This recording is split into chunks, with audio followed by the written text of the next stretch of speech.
Well, good morning. It's Father's Day. Make sure you make Dad feel special today. And this week, summer officially arrives. The summer solstice happens on Wednesday. Get outside and make the most of it. And actually, today we have the perfect guest to talk about Michigan outdoors. We'll meet him right now. From TV6, this is the Ryan Report. Now, here's your host, Don Ryan. Well, J.R. Richardson of Ontonagon is currently the longest-serving member of the Michigan Natural Resources Commission. Appointed first by Governor Granholm in 2007 and then reappointed by Governor Rick Snyder in 2011, Richardson is a graduate of Michigan Tech with a degree in chemical engineering. Spent his working years here in the UP in the paper and energy industries. He's our guest this morning. Welcome back. Glad to be here, Don, and happy Father's Day to everybody. And it's a perfect opportunity to take your kids out and go fishing today. So good idea. Take your dad, buy him a dozen worms, and go fishing. There you go. You know, there's a lot of issues we want to talk about, but I want to talk about you a little bit because, you know, I think you're the ultimate genuine youper and outdoorsman. Is that a fair character? I appreciate that. I was born in White Pine, Michigan. That not everybody can say. And my dad was born on the Brule River. That's in between Ashland, Wisconsin, and Duluth. So it's a famous trout river. So I was born trout fishing, and we canoed every river in the Upper Peninsula, and we brook trout fished. I don't remember not brook trout fishing almost every day from the age of 9 till I was, you know, today. Yeah. Yeah. You know, you grew up in that area, and I think other than maybe travel or business plans, you've pretty much spent your life in Ontonagon. Yeah, I always like to say I'm the poorest chemical engineer on the planet because I refuse to leave Ontonagon County. But I'm also the richest one because we're blessed with the outdoors that we have there, and you know, it's unbelievable the variety of things that you can do in the UP, and every county has those, has that blessing. So, based on your interest in the Upper Peninsula, let's talk a little bit about. Well, first of all, you've been there for 10 years. You know, what kind of changes have you seen? Well, I'm very proud to say that the department has become very transparent in those 10 years. And I always like to go back to the first meeting I went to. The first public meeting I went to was at the Ramada Inn in Marquette. And we went there, and we were escorted in by the conservation officers and the state police. There were people protesting the DNR, and I always remember asking the conservation officer, I said, why are you taking their signs from them? And he told me, we're not taking their signs, JR, we're taking the 2x4s off them so they won't hit you with them. And we went from there to having these partnerships that we have nowadays, and a lot of that was due to the hard work of people like Stacy Welling and Director Cray, and John Pepin, and just a lot of people came together, all the staff, and we said we have to be transparent. And the reason the department got in trouble in the old days was the transparency wasn't there. We weren't doing a lot of outreach, and now we spend a lot of our time doing that sort of thing. And I think the dividends are the resources are benefiting and the partners are benefiting. So I'm proud of that. And with the Natural Resources Commission, some state commissions are kind of advisory. You really have some authority as far as some decisions you have to make. Yeah, we actually set the rules for fishing, for the fish rules and the deer hunting rules and the partridge rules. So we actually vote on and set the rules based on proposal G and the science. And part of the whole deal is sometimes the science is neutral and it becomes a social issue, and what we want to make darn sure is we know what people are looking at and what would make their outdoor experience better. So. We often spend a lot of time when we get together here talking about deer hunting, which we're going to do. Right. But really the DNR and Natural Resources Commission is much more, fishing and state parks and biking and hiking and just a lot of activities as well. Well, the whole idea is to get outside and enjoy the great outdoors. And if you look at a map of Michigan and you look at all the things that we have, and especially the UP, it's just there, and we just have to use it. And one of the big things that has changed a lot, you also asked me, in the old days, we used to have mining, lots of mines, lots of paper mills, and lots of different activity. Now it's getting down to where we have to utilize our natural resources like the biking and the fishing and the RVing and the snowmobiling to be a driver for our economy in a lot of these small communities. And we're spending a lot of time like the Belle Isle Trail and the Snowmobile Trail and just making people want to come to Michigan and want them to come to the UP, because the old days of getting out of high school and going to work in the paper mill in Ontonagon, as an example, or at the White Pine Mine. I realize there's mines still up in your end of the peninsula, but where we live, a lot of that stuff's going to come down to a tourist-driven industry. So. I know there's a special project you're involved with, but before we get to that, what about deer hunting in general? What's the takeaway from last season? Well, it's better, and we had another mild winter, which is nice. And like I like to say, they ask for the experts, and we all drive around the UP, and we all know how many deer we see when we drive around, and we're seeing more deer than we've seen in the last few years.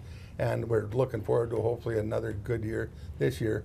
But when you lose a couple year classes, it's going to take a while to recover, and that's why we have set some of the regulations like we do. So, is the deer herd increasing? I mean, can we tell? It's definitely increasing, and statistically, I don't want to lay any numbers out there, but I always just like to say, the common person drives around, they see what's going on, and you see a lot more deer in the fields, you see a lot more deer by the roads, and our herd is recovering, and we're glad to see that. And we had done a predator prey study, and they had studies that had shown that none of the fawns survives a couple of those winters. So you completely lost two year classes.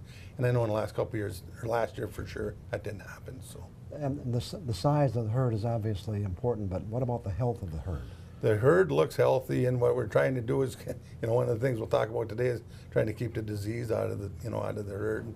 The deer that people shot, because in order to survive those last couple winters, you had to be one healthy deer. And, we're not allowing to shoot a lot of antlerless deer in a lot of places. So the bucks that survive, some people shoot very, very healthy deer, which means in the long term, Mother Nature takes its course and the strong survive, and those are the ones that are breeding. So there is a specific health issue we want to deal with and find out more about. We'll do that after we take a break. Back with more on the Ryan Report in just 2 minutes.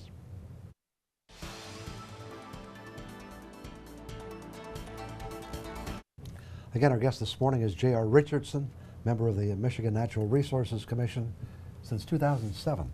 One of the real issues of concern, and I know there's been a special task force involved, concerns chronic wasting disease, CWD. First of all, tell people what it is.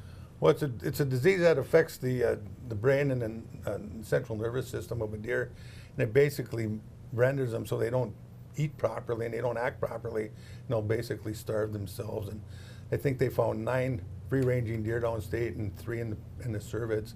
And we were sitting at an Upper Peninsula Sportsmen's Alliance meeting, and he's talking about outdoor stuff in general. And one of the things that kept coming up is how can we best prevent CWD from coming to the UP? I was sitting with some of the members that were there, and we decided that we should have a CWD task force just for the Upper Peninsula, Michigan. And you chaired that task force? I chaired that task and force. You had several meetings? We had 3 meetings, and I wanted to make it very concise, and I wanted it, because I don't like things to carry on forever, and I knew that if we put our minds to it, we could probably do it in 3 or 4 meetings, which we were able to do. And what was the goal? The goal was to, what I had noticed, and a lot of the people in the room had noticed at that meeting, was a lot of people just didn't understand what CWD was, and it was almost like it wasn't for our world, and it wasn't coming to the UP. And the whole thing is, it's not up here, and we were fortunate, but it's within 30 miles from the Wisconsin border, and it's downstate. So what we had to do was start communicating to people as how the disease traveled, and how can we best prevent it, and what can we do. A lot of people say it's inevitable that it'll come up here, but I'll tell you what, in the interim, we should do everything in our power to make sure we control the things we can control, and that's what we decided to work on in a communications plan. And what were some of those things you decided should be done? Well, one of the things you notice, a lot of people bring their animals back from out of state, whether it be an elk or a deer, and they come across state lines and they were not deboning it, and they were, probably the best way that disease is going to come in here is going to be carried by an animal from out of state. So one of the things we wanted to communicate is, if you're bringing an animal from out of state anywhere, you get into 13 states having blah blah blah. Don't bring stuff from other states into the UP, and even from downstate back up here, unless it's deboned or packaged properly, and don't bring the heads up unless they're cleaned and you have the taxidermist done with it, because the best way for that disease to get up here is going to spread probably through a carcass. So what we want to do is get out there and tell people, shoot your deer, shoot your animal, shoot your elk, but have it clean, process it, and package it and then bring that back, but not the whole carcass, basically. And you just had a meeting of the Michigan Natural Resources Commission here in the UP. Did they deal with your recommendations? We did deal with that, and we asked the stakeholders to come, and we had 4 different stakeholders give us the recommendations from the group, which is basically to go over the not bringing, if we have CWD in the Upper Peninsula, like downstate, within a 10-mile radius, anything that goes around that 10-mile radius, any county that hits that, there's a ban on baiting and feeding. What we decided out of our task force is that instead of counties, we do townships because our counties are so big. And what we were real afraid of is, we don't want the deer to be nose to nose, but we also cognizant of the fact that when you cut trees up here, the deer go nose to nose. When you do a food plot, the deer go nose to nose. And if you ban baiting and feeding county-wide in that big of an area, we were real concerned about the fact that the deer might starve. So if you don't have anything to, Right. anything to manage and the deer die off because you weren't doing the feeding, then it was going to be a problem. So we agreed to vote on and make the recommendation of that we go from counties to townships. We also voted on urine. You think about all these people use a lot of supplements to try to bring deer in. One of it's urine. So we also voted no urine coming from out of state.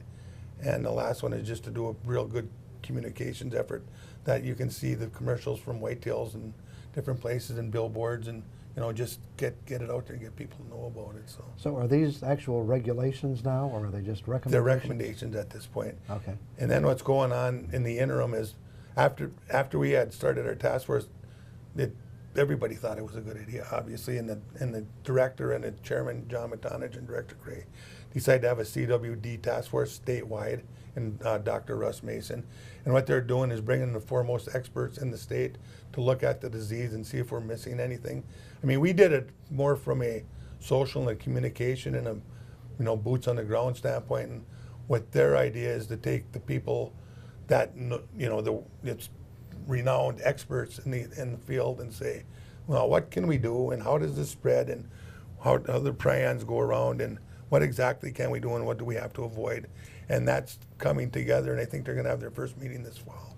And so even though we don't have a serious problem, we're being really proactive to make sure we don't. Yes, absolutely. Prevention is the best cure for this, because once it comes here, they've had places where 70% of the deer have didn't make it through the CWD crisis.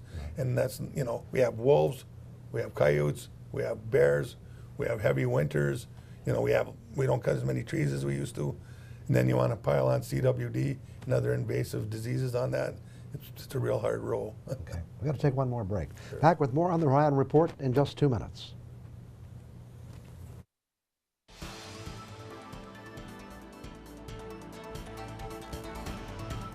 Again, our guest this morning is J.R. Richardson from the Michigan Natural Resources Commission. Before we leave deer hunting, any other regulations that deer hunters have to be concerned about this year? Well, the other thing, and it's always fairly controversial, but I would like people to be patient because we're going to expand our antlerless deer quota in 2 new DMUs, and most of them are in Menominee or Delta County. And you can look in the regulations to see the numbers. I don't have the numbers off the top of my head, but what we're asking for, so we're going to have five DMU units in the UP that you can hunt antlerless deer in, and it'll be a very conservative quota on them.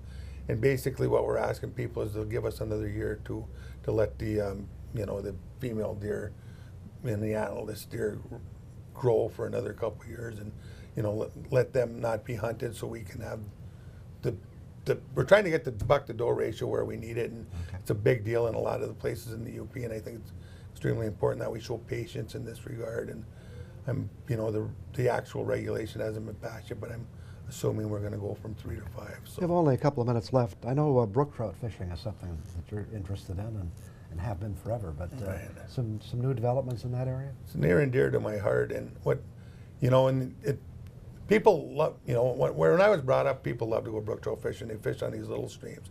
And what we're trying to do is get people to go back fishing. And in my travels around, I've seen a lot of people that just will not travel 50 miles to go brook trout fishing for 5-7-inch brook trout.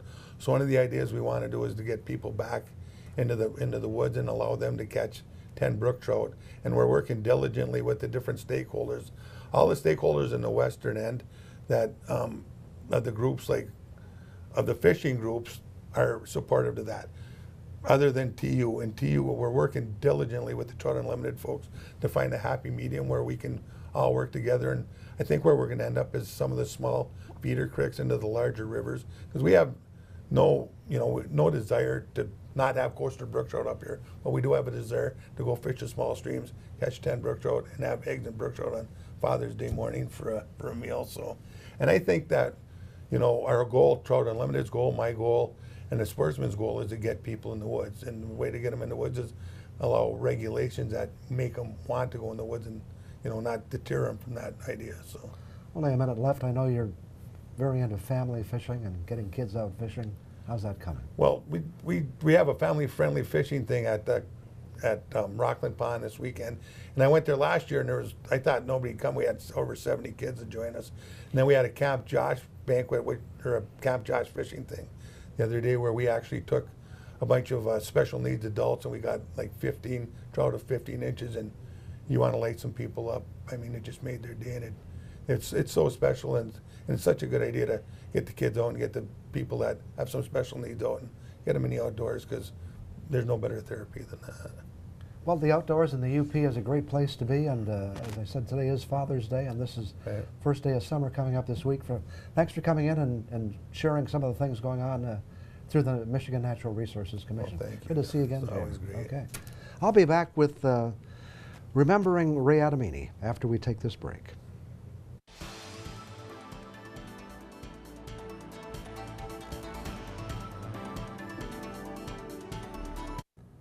Well, shortly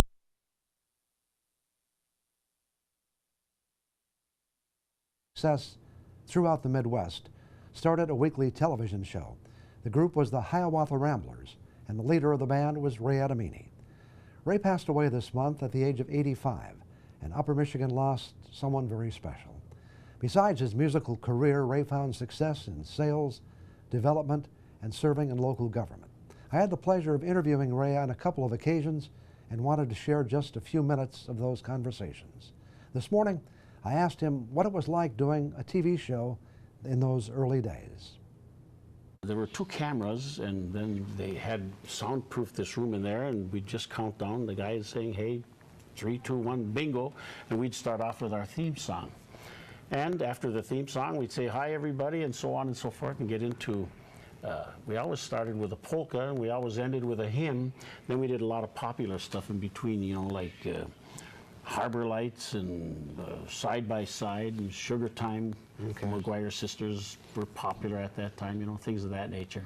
So what brought it all to an end? Did your contract expire? Everything wears things out. change? Everything wears out. Well, what brought it to an end was, while the music business is a lot of fun, unless you make it big, it's a tough way to make a living. So I got into sales and had a good career then in sales. Do you feel you learned some things that helped you later in life from those early days? I think if it weren't for the music, I'd have never succeeded in sales.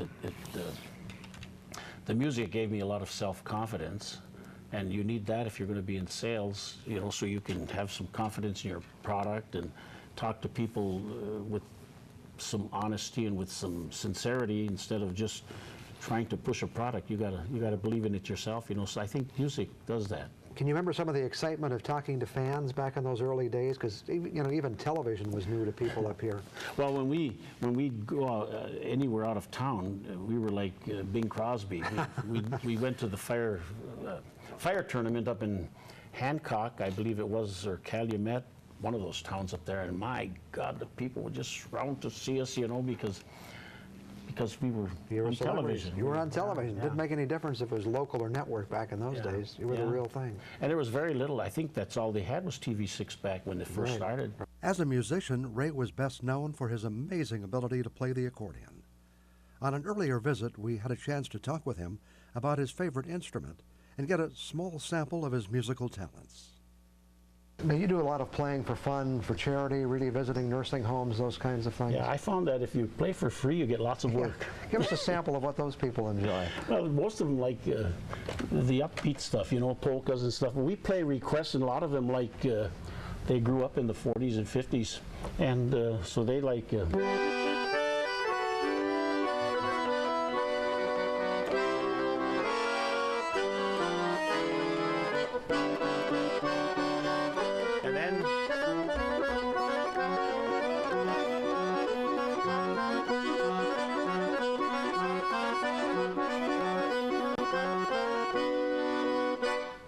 we can play sweet stuff as well as the, you know.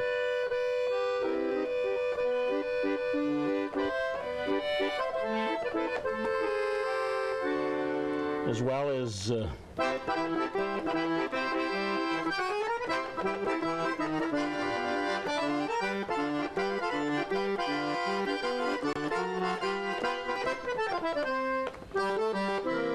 What were you, when you were on TV6, what kind of songs were you playing we back played then? most of the popular stuff that came out, you know. Our theme song was "Hear our song as we roll along, we're the happy roving ramblers." You remember that It does one? bring back memories. Pleasant memories indeed. Ray was one of a kind and will be missed. I don't know about you, but my toes were tapping on those up-tempo songs. The early days of television was an interesting time, and Ray and his band were among the pioneers. So happy I had a chance to get to know him and meet him and have a conversation. I'll be back after this. Before we go, one more reminder that today is Father's Day. I want to send out the best to all the dads who are with us this morning. Hope you have a great day. Remember that UpperMichiganSource.com is the place on the internet where you can get the latest news anytime. Today's Ryan Report will be available starting at about noon tomorrow. Past episodes are available right now. Thanks to J.R. Richardson for joining us this morning for some interesting updates on natural resource issues in Upper Michigan. And thank you for joining us. Look forward to seeing you again next Sunday morning.